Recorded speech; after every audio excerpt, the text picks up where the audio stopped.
Hello everyone and welcome back to exam Marathi academy. तर या व्हिडिओत आपण ॲडव्हान्स ड्रग रिॲक्शन या टॉपिकचे क्वेश्चन्स पाहणार आहोत. तुमच्या अपकमिंग DHS फार्मसी ऑफिसर एक्झामिनेशनसाठी इम्पॉर्टंट टॉपिक आहे. ठीक आहे. अँड सांगितल्याप्रमाणे आपले हे दोन्ही कोर्सेस अपडेट झालेले आहेत. PDF बुक कोर्समध्ये topic wise PDF Marathi and English दोन्ही लँग्वेजेसमध्ये ॲड केलेले आहेत. अँड मॉक टेस्ट कोर्समध्ये topic wise mock test add केलेले आहेत. काय अपडेट केले त्याचे डेमो व्हिडिओज डिस्क्रिप्शनमध्ये आहेत. आणि आता या दोन्ही कोर्सेसमध्ये मोर दॅन 10,000 क्वेश्चन्स आहेत अँड पुढे सुद्धा अपडेट्स येणार आहेत. सर्व डिटेल्स तुम्हाला स्क्रीनवर आणि कोर्स डिस्क्रिप्शनमध्ये आहेत. ॲप लिंक या व्हिडिओच्या डिस्क्रिप्शनमध्ये आहे. ठीक आहे. तर क्वेश्चन स्टार्ट करूया. Which of the following best defines and adverse drug reaction. तर ADRची डेफिनेशन काय असते?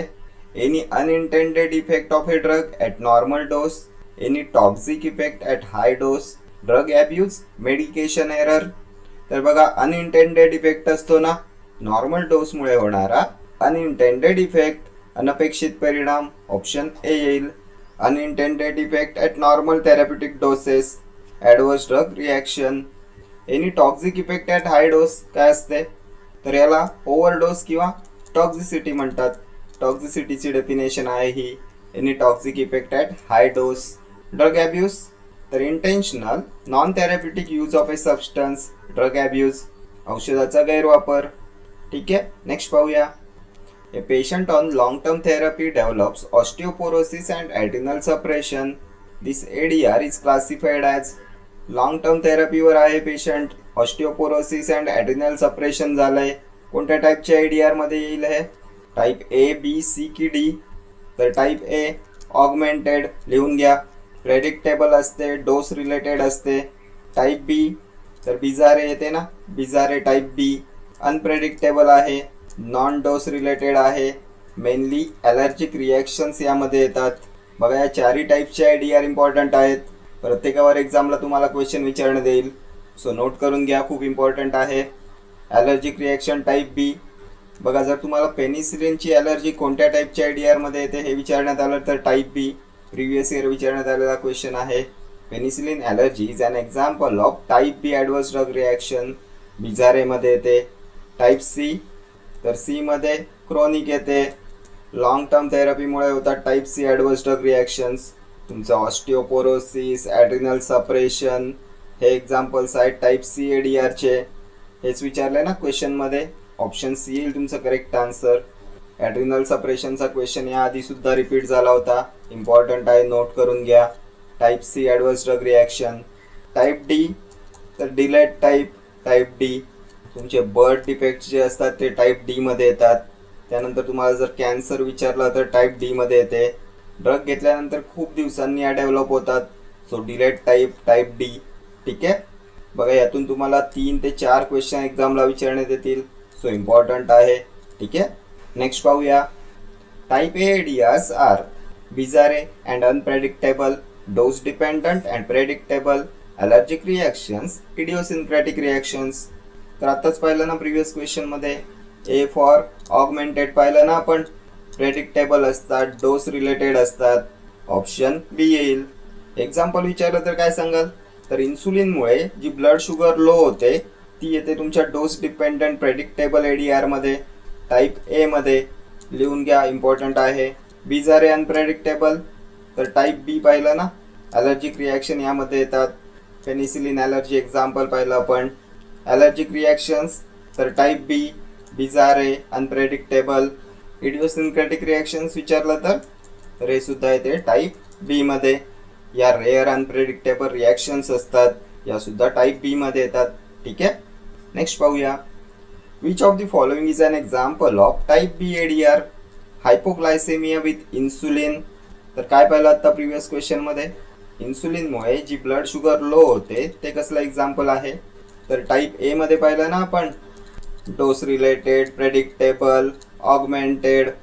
त्यानंतर ब्लिडिंग विथ वारफॅरिन, तर वारफॅरिन अँटी कोॲग्युलंट आहे ना, आणि ब्लिडिंग विथ वारफॅरिन येईल टाईप A मध्ये. डोस डिपेंडंट आहे, प्रेडिक्टेबल आहे. ॲनाफायलॅक्सिस विथ पेनिसिलिन, तर अनप्रेडिक्टेबल आहे, नॉट डोस रिलेटेड आहे. ॲनाफायलॅक्सिस सिव्हिअर ॲलर्जिक रिॲक्शन आहे. ॲलर्जिक रिॲक्शन्स कशात पाहिले आपण? तर टाईप B मध्ये. हेच विचारलंय ना. ऑप्शन सी येईल. त्यानंतर सेडेशन विथ अँटीहिस्टामाइन्स, तर टाईप ए मध्ये येते. डोस डिपेंडंट प्रेडिक्टेबल आहे. ठीक आहे, अँटीहिस्टामाइन्सचा प्रेडिक्टेबल साईड इफेक्ट आहे ना sedation. So type A adverse drug reaction. ठीक आहे, हे सर्व एक्झाम्पल्स लिहून घ्या, यातूनच तुम्हाला एक्झाममध्ये क्वेश्चन विचारण्यात येईल. नेक्स्ट पाहूया, which ADR type is related to long term use of drugs. Type A, B, C और डी. तर फर्स्ट क्वेश्चन आठवा, लॉंग टर्म यूजमुळे होणारा ऑस्टिओपोरोसिस, त्यानंतर ॲड्रिनल सप्रेशन कोणत्या टाईपमध्ये पाहिलं होतं आपण, तर सी फॉर क्रोनिक लिहून घ्या, हिंट आहे. Long term use of drug विचारलं तर क्रोनिक टाईप सी येईल. या ज्या रिॲक्शन्स असतात या ड्रगच्या क्युम्युलेटिव्ह डोसवर डिपेंड असतात. Type C reactions are related to the cumulative dose of drug over a long period. C for chronic लक्षात ठेवा. ठीक आहे, ॲड्रेनल सप्रेशन, ऑस्टिओपोरोसिस यामध्ये येतात ना, लॉंग टर्म स्टेरॉइडच्या यूजमुळे होतात या. टाईप डी काय पाहिलं आपण, तर डिलेड पाहिलं ना, एखादा ड्रग यूज केल्यानंतर खूप दिवसांनी या दिसून येतात, delayed type. Type A augmented पाहिलं, dose dependent predictable, hypoglycaemia due to insulin पाहिलं ना यामध्ये आपण. टाईप बी बिजारे, अनप्रेडिक्टेबल असतात, नॉन डोस डिपेंडंट आहेत, ॲलर्जिक रिॲक्शन्स यामध्ये येतात, ॲनाफायलॅक्सिस रिॲक्शन येतात ना टाईप बीमध्ये, अनप्रेडिक्टेबल असतात. नेक्स्ट पाहूया, which ADR is most likely to be detected during post marketing surveillance. Post marketing सर्वेलन्सच्या दरम्यान कोणत्या ADRची डिटेक्ट होण्याची शक्यता सर्वाधिक असते. Dose related toxicity, common side effects, rare idiosyncratic reactions, predictable reactions. Most likely to be detected during post marketing surveillance काय येईल, तर rare idiosyncratic reactions, option C येईल. These reactions are most likely to be detected during post marketing surveillance. Post marketing surveillance काय असते, तर phase 4 मध्ये येते ना post marketing surveillance. It involves monitoring a drug after it has been release to the general public. General public यूजसाठी जेव्हा drug release करतात तेव्हा जे मॉनिटरिंग ऑफ ड्रग इन्व्हॉल्व असते त्याला म्हणतात post marketing surveillance. Dose related toxicity, तर clinical ट्रायलच्या अर्ली फेजमध्ये भेटते ना dose related toxicity. Common side effects, तर हे सुद्धा क्लिनिकल ट्रायलच्या फेज 1 to 3 मध्ये भेटतात. प्रेडिक्टेबल रिॲक्शन्स, तर यासुद्धा अर्ली क्लिनिकल ट्रायल्समध्ये भेटतात. पोस्ट मार्केटिंग सर्वेलन्सच्या दरम्यान रेअर इडिओसिन्क्रेटिक रिॲक्शन्स भेटतात. ठीक आहे, नेक्स्ट पाहूया, a patient develop severe hypotension immediately after IV penicillin. Mechanism is, कोणतं मेकॅनिझम असते, पेशंटला IV पेनिसिलिन नंतर इमिजिएटली हायपोटेन्शनचा त्रास होतो, कोणतं मेकॅनिझम येईल. फार्मॅकोलॉजिकल इफेक्ट, इडिओसिन्क्रेटिक रिॲक्शन, IgE मेडिएटेड हायपरसेन्सिटिव्हिटी की ड्रग ॲक्युम्युलेशन. तर फार्मॅकोलॉजिकल इफेक्ट, तर पेनिसिलिनचा जो अँटीबॅक्टेरियल इफेक्ट आहे तो फार्मॅकोलॉजिकल इफेक्ट असतो ना, फार्मॅकोलॉजिकल इफेक्टमध्ये हायपोटेन्शन येणार नाही. इडिओसिन्क्रेटिक रिॲक्शन, तर अनप्रेडिक्टेबल रिॲक्शन्स असतात, या मोस्टली जेनेटिक फॅक्टर्समुळे होतात, सो हे सुद्धा येणार नाही. IgE मेडिएटेड हायपरसेन्सिटिव्हिटी, तर टाईप 1 हायपरसेन्सिटिव्हिटी असते ना, IgE mediated hypersensitivity, immediate allergic reaction आहे. जेव्हा एखाद्या पेशंटला पेनिसिलिन सेन्सिटिव्हिटी असते आणि त्याला पेनिसिलिन दिलं जाते तेव्हा सिव्हिअर हायपोटेन्शन होते. या ज्या IgE अँटीबॉडीज असतात या ट्रिगर करतात मास्ट सेल्सला, कशासाठी, तर हिस्टामाइन रिलीज करण्यासाठी, आणि ज्यामुळे वॅसोडायलेशन होते, सिव्हिअर हायपोटेन्शन होते. सो IgE मेडिएटेड हायपरसेन्सिटिव्हिटी होईल, ऑप्शन सी येईल. पेनिसिलिनच्या रिॲक्शनवर प्रत्येक एक्झामला क्वेश्चन विचारण्यात येतो, सो इम्पॉर्टंट आहे, नोट करून घ्या. ड्रग ॲक्युम्युलेशन, तर टाईप सी मध्ये येईल ना ड्रग ॲक्युम्युलेशन. लॉंग टर्मसाठी ड्रग यूज केला तर होईल ना ड्रग ॲक्युम्युलेशन. नेक्स्ट पाहूया, teratogenic effects are classified under type A, B, C और डी. तर असतात का हे टेरेटोजेनिक इफेक्ट्स, तर बर्थ डिफेक्ट्स असतात ना टेरेटोजेनिक इफेक्ट्स, फिटसमध्ये डेव्हलप होतात. जेव्हा प्रेग्नन्सीमध्ये आई एखादा ड्रग घेते त्याचे टेरेटोजेनिक इफेक्ट्स फिटसवर होतात. हे डिफेक्ट्स ॲपियर व्हायला खूप दिवस जातात, सो डिलेट टाईपमध्ये येतील ना, टाईप डी येईल, ऑप्शन डी. बघा इथे टाईप सीमध्ये आपण क्रोनिक पाहिलं होतं, हे येणार नाही. टेरेटोजेनिक इफेक्ट्स टाईप डीमध्ये येतात, क्रोनिकमध्ये आपण ॲड्रिनल सप्रेशन, त्यानंतर ऑस्टिओपोरोसिस पाहिलं होतं ना. एखाद्या ड्रगचा लॉंग टर्म यूज केला तर या ADR भेटतात. आणि जेव्हा एखादा ड्रग घेतल्यानंतर खूप जास्त दिवसांनी ADR दिसत असेल तर ती येते टाईप डी मध्ये. टेरेटोजेनिक इफेक्ट्स, त्यानंतर कॅन्सर, फर्स्ट क्वेश्चनमध्ये आपण पाहिलं होतं ना, टाईप डी मध्ये येतात. नेक्स्ट पाहूया, which ADR occurs after withdrawal of drug. तर हे आपलं राहिलं होतं बघायचं. विड्रॉल म्हणजे तर एंड ऑफ यूज लिहून घ्या and E for type E लिहून घ्या. ठीक आहे. विड्रॉवल, त्यानंतर डिस्कंटिन्युएशन, एंड ऑफ ट्रीटमेंट विचारलं तर टाईप ई. ठीक आहे. And type F for failure लिहून घ्या. फेलियर ऑफ थेरपी विचारलं तर टाईप एफ मध्ये येते. याचं एक्झाम्पल विचारलं तर काय सांगाल. तर बघा, ओरल कॉन्ट्रासेप्टिव्हचं एक्झाम्पल तुम्हाला विचारण्यात येईल. ओरल कॉन्ट्रासेप्टिव्ह चालू आहेत पण एखाद्या दुसऱ्या ड्रगच्या इंटरॅक्शनमुळे ओरल कॉन्ट्रासेप्टिव्ह फेल झालेत. सो हे फेलियर ऑफ ओरल कॉन्ट्रासेप्टिव्ह येईल तुमचं टाईप एफ मध्ये. आपण पाहिलं होतं ना फेलियर ऑफ कॉन्ट्रासेप्शन कशामुळे, तर एन्झाईम इंड्युसर्स करतात ना failure of contraception, type F मध्ये येईल. इम्पॉर्टंट आहे, नोट करून घ्या हे. बघा, हे जे एक्स्ट्रा पॉईंट सांगतो यातूनच तुम्हाला 100% एक्झामला क्वेश्चन विचारण्यात येतील. यातून तुमचा सर्व थेअरी पार्ट सुद्धा कव्हर होतोय. तुम्हाला सेपरेट थेअरी लेक्चरची काही गरज नाही. फक्त एक्स्ट्रा पॉईंट्स नोट करून घ्या, त्याचं डेली रिव्हिजन करत चला. ठीक आहे. तर इथे क्वेश्चनमध्ये विड्रॉल ऑफ ड्रग विचारलंय, टाईप ई मध्ये येते. एक्झाम्पल विचारलं तर काय सांगाल. तर बघा, तुम्हाला ऑप्शन्समध्ये रिबाउंड हायपरटेन्शन देण्यात येईल. रिबाउंड हायपरटेन्शन, बघा, जर एखाद्या व्यक्तीने ब्लड प्रेशरच्या टॅबलेट्स अचानक बंद केल्या तर रिबाउंड हायपरटेन्शन होते. विड्रॉल सिम्पटम्समध्ये येते ना, हे टाईप ई मध्ये येते. इम्पॉर्टंट आहे, सुद्धा लिहून घ्या. नेक्स्ट पाहूया, a patient develops haemolysis after primaquine therapy. This is due to, कशामुळे हिमोलायसिस होते प्रायमाक्विन थेरपी नंतर. Drug overdose, enzyme deficiency, immune reaction की ड्रग इंटरॅक्शन. तर अँटी मलेरियल्सचं क्लासिफिकेशन आठवा. प्रायमाक्विन कशात पाहिलं होतं आपण, तर 8 अमायनोक्युनोलिन क्लासमध्ये पाहिलं होतं ना. Radical cure of plasmodium vivax and plasmodium ovale मलेरियासाठी यूज करतात ना प्रायमाक्विनचा. आणि हे डिस्कस करत असताना आपण G6PD डेफिशियन्सीबद्दल पाहिलं होतं ना. G6PD डेफिशियंट पेशंट्समध्ये प्रायमाक्विन हिमोलायसिस कॉज करते. या पेशंट्समध्ये ग्लुकोज 6 फॉस्फेट डिहायड्रोजिनेज एन्झाईमची कमी असते, ज्यामुळे RBCs ब्रेकडाऊन होतात, हिमोलायसिस कॉज होते. बघा, हे जे एन्झाईम असते हे तुमच्या RBCsला ऑक्सिडेटिव्ह स्ट्रेसपासून प्रोटेक्ट करण्याचं काम करते. आणि जेव्हा याची कमी होते पेशंटमध्ये तेव्हा RBC ब्रेकडाऊन होतात, ज्यामुळे हिमोलायसिस होते. सो ड्रग ओव्हरडोस नाही, एन्झाईम डेफिशियन्सी हेच येईल ना. ऑप्शन बी येईल तुमचं करेक्ट आन्सर. या एन्झाईमच्या डेफिशियन्सीमुळे होते ना हिमोलायसिस. नेक्स्ट पाहूया, which of the following is not a risk factor for ADR.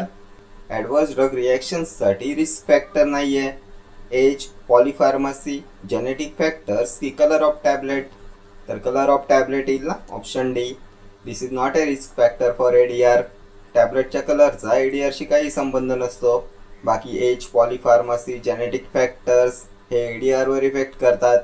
Next पाहूया, pharmacovigilance mainly deals with drug pricing, drug manufacturing, detection and prevention of ADRs, drug marketing.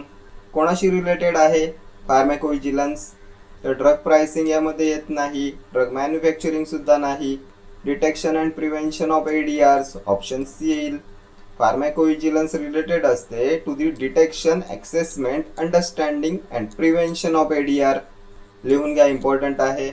फार्माकोव्हिजिलन्स is related to detection, assessment, understanding and prevention of ADR. ठीक आहे. Next पाहूया, which ADR is list likely to be dose dependent. Dose dependent ADRची सर्वात कमी शक्यता कशात येईल. Hepatotoxicity with paracetamol, bleeding with warfarin, anaphylaxis with penicillin, hypoglycaemia with insulin. तर हेपेटोटॉक्झिसिटी ऑफ पॅरासिटामॉल डोस डिपेंडंट आहे, प्रेडिक्टेबल आहे. ब्लिडिंग विथ वारफॅरिन तर प्रिव्हियस क्वेश्चनमध्ये आपण पाहिलं ना, डोस डिपेंडंट आहे, प्रेडिक्टेबल आहे. टाईप ए मध्ये पाहिलं ना, हे सुद्धा टाईप ए मध्ये पाहिलं. हायपोग्लायसेमिया विथ इन्सुलिन तर टाईप ए ऑगमेंटेड टाईपमध्ये पाहिलं. डोस डिपेंडंट आहे, प्रेडिक्टेबल आहे. टाईप ए ADR आहे. एनाफायलेक्सिस विथ पेनिसिलिन कशात पाहिलं होतं आपण? तर हे टाईप बी मध्ये पाहिलं ना, बिजारे रिॲक्शन मध्ये पाहिलं. हे डोस डिपेंडंट नाही आहे, नॉट डोस डिपेंडंट. एनाफायलेक्सिस तुमची ॲलर्जिक रिॲक्शन आहे. पेनिसिलिन ॲलर्जी पाहिलं ना आपण टाईप बी मध्ये. इथे ऑप्शन सी येईल तुमचं correct answer. List likely to be dose dependent विचारलंय. ठीक आहे, नेक्स्ट पाहूया. Yellow card scheme is related to, कशाशी रिलेटेड आहे yellow card scheme? Drug pricing, ADR reporting, drug manufacturing की क्लिनिकल ट्रायल्स? तर it is related to adverse drug reaction reporting, option B. Important आहे, नोट करून घ्या. Yellow card scheme, ADR reporting. फार्मॅकोव्हिजिलन्ससाठी use करतात ही सिस्टम येल्लो कार्ड स्कीम. यामध्ये patients आणि हेल्थकेअर प्रोफेशनल्स जे असतात ते ADR रिपोर्ट करतात रेग्युलेटरी बॉडीजला. ठीक आहे, इम्पॉर्टंट आहे, क्वेश्चन विचारण्यात येऊ शकतो. नेक्स्ट पाहूया. Which organ is most commonly affected by ADRs? सर्वाधिक प्रभावित होणारा अवयव? हार्ट, लिव्हर, किडनी की ब्रेन? तर most commonly affected by ADR liver. Adverse drug रिॲक्शन्समुळे सर्वात जास्त इफेक्ट होतो लिव्हरवर. का होत असेल? तर आपण पाहिलं होतं primary site of drug metabolism is liver. तुमचं जे बायो ट्रान्सफॉर्मेशन होते ड्रगचं ते लिव्हरमध्ये होते ना. So most commonly affected organ liver. लिव्हरमध्ये ड्रग्सचं ब्रेकडाऊन होते. ड्रग इंड्यूस लिव्हर इंजुरी होते ना. इम्पॉर्टंट आहे, नोट करून घ्या हे drug induce liver injury. Next पाहूया. Which of the following is a serious ADR? Mild headache, nausea, hospitalisation, dry mouth. Serious adverse drug reaction कोणती आहे यापैकी? तर hospitalisation, option C. Serious ADR requires hospitalisation. Serious ADR death cause करू शकते, life threatening असते, यासाठी हॉस्पिटलायझेशनची गरज असते. त्यानंतर हे डिसॅबिलिटी कॉज करू शकते. ठीक आहे, तुमचं mild headache, nausea, dry mouth minor ADR मध्ये येतात ना, नॉन सिरियस ADR असतात. नेक्स्ट पाहूया. Stevens Johnson syndrome is an example of. तर सगळ्यात आधी तुम्ही मला सांगाल कोण कॉज करते Stevens Johnson syndrome? Most frequently asked question आहे. Steven Johnson syndrome is caused by, तर सल्फोनामाइड्स कॉज करतात ना स्टीव्हन्स जॉन्सन सिंड्रोम. हा रेअर सिंड्रोम आहे, अनप्रेडिक्टेबल आहे, टाईप बी मध्ये येतो. ऑप्शन बी येईल तुमचं करेक्ट आन्सर. खूप इम्पॉर्टंट आहे एक्झामिनेशन पॉईंट ऑफ व्ह्यूने. स्टीव्हन्स जॉन्सन सिंड्रोमवर खूप वेळा आत्तापर्यंत एक्झामला क्वेश्चन रिपीट झाला आहे. टाईप बी ADR मध्ये येते. ठीक आहे, अनप्रेडिक्टेबल, नॉन डोस रिलेटेड आहे, इम्युनॉलॉजिकल आहे. बघा, इम्युन मेडिएटेड हायपर सेन्सिटिव्हिटी रिॲक्शनमध्ये येईल तुमचा स्टीव्हन जॉन्सन सिंड्रोम. ठीक आहे, टाईप ए मध्ये काय पाहिलं आपण? तर augmented, predictable, dose dependent reactions येतात. हायपोग्लायसेमिया ड्यू टू इन्सुलिन पाहिलं आपण. त्यानंतर हेपॅटोटॉक्झिसिटी बाय पॅरासिटामॉल, सेडेशन बाय अँटीहिस्टामाइन्स, हे प्रेडिक्टेबल असते, टाईप ए मध्ये येते. टाईप सी मध्ये काय पाहिलं? तर सी फॉर क्रोनिक पाहिलं ना. लॉंग टर्म यूज विचारलं तर type C, osteoporosis, adrenal suppression पाहिलं ना आपण. टाईप एफ काय पाहिलं? तर एफ फॉर फेलियर पाहिलं ना, फेलियर ऑफ कॉन्ट्रासेप्शन, एन्झाईम इंड्युसरमुळे होणारं ओरल कॉन्ट्रासेप्टिव्सचं फेलियर टाईप एफ मध्ये येते. ठीक आहे, नेक्स्ट पाहूया. Which scale is used for casualty assessment of ADR? Glasgow scale, Naranjo scale, Apgar score, Bishop score. हा सुद्धा इम्पॉर्टंट क्वेश्चन आहे. कोणत्या स्केलचा यूज करतात for casualty assessment of ADR? तर नॅरेंजो स्केलचा यूज करतात ना, ऑप्शन बी येईल. इम्पॉर्टंट आहे, नोट करून घ्या हे. Naranjo scale is used for casualty assessment of ADR. Naranjo algorithm सुद्धा म्हणतात याला. बघा, या नॅरेंजो स्केलमध्ये 10 सिंपल क्वेश्चन्स विचारले जातात. प्रत्येकाचा आन्सर येस, नो किंवा अननोन असते आणि प्रत्येक आन्सरला एक व्हॅल्यू दिलेली असते. 0, त्यानंतर -1, +1, +2 अशी प्रत्येक आन्सरला पॉईंट व्हॅल्यू असते. आणि जो फायनल टोटल स्कोअर असतो तो तुमच्या ADRची प्रोबॅबिलिटी ठरवतो. बघा, या स्कोअरवर सुद्धा खूप वेळा एक्झामला क्वेश्चन विचारण्यात येतात. बघा, जर तुमची ही व्हॅल्यू 9 किंवा 9 पेक्षा जास्त असेल तर डेफिनेटली ADR असते. जर तुमची व्हॅल्यू 5 ते 8 मध्ये असेल तर ADR प्रोबेबल असते. 1 ते 4 असेल तर ADR पॉसिबल असते. आणि 0 किंवा 0 पेक्षा कमी असेल तर ADR डाऊटफुल असते. ठीक आहे, इम्पॉर्टंट आहे, हे नोट करून घ्या. आणि जर तुम्हाला ग्लासगो स्केल बद्दल विचारलं तर काय सांगाल, कशासाठी यूज करतात? तर ब्रेन इंजरी नंतर पेशंटच्या कॉन्शियसनेसला ॲक्सेस करण्यासाठी ग्लासगो स्केल इम्पॉर्टंट आहे, हे सुद्धा येऊ शकते एक्झामला. ॲपगार स्कोर तर न्यूबॉर्न बेबीच्या हेल्थला इव्हॅल्युएट करण्यासाठी यूज करतात ॲपगार स्कोरचा. आणि बिशॉप स्कोर तर बघा प्रेग्नन्सीच्या वेळी जे लेबर इंडक्शन असते त्याला डिटरमाइन करण्यासाठी याचा यूज करतात. तुमचं सर्विक्स किती रेडी आहे ते यातून डिटरमाइन करतात. ठीक आहे, चारही इम्पॉर्टंट आहेत, नोट करून ठेवा. नेक्स्ट पाहूया, which route has highest risk of ADR? Oral, topical, intravenous, inhalational. ADRची हायेस्ट रिस्क कोणत्या रूटद्वारे असते?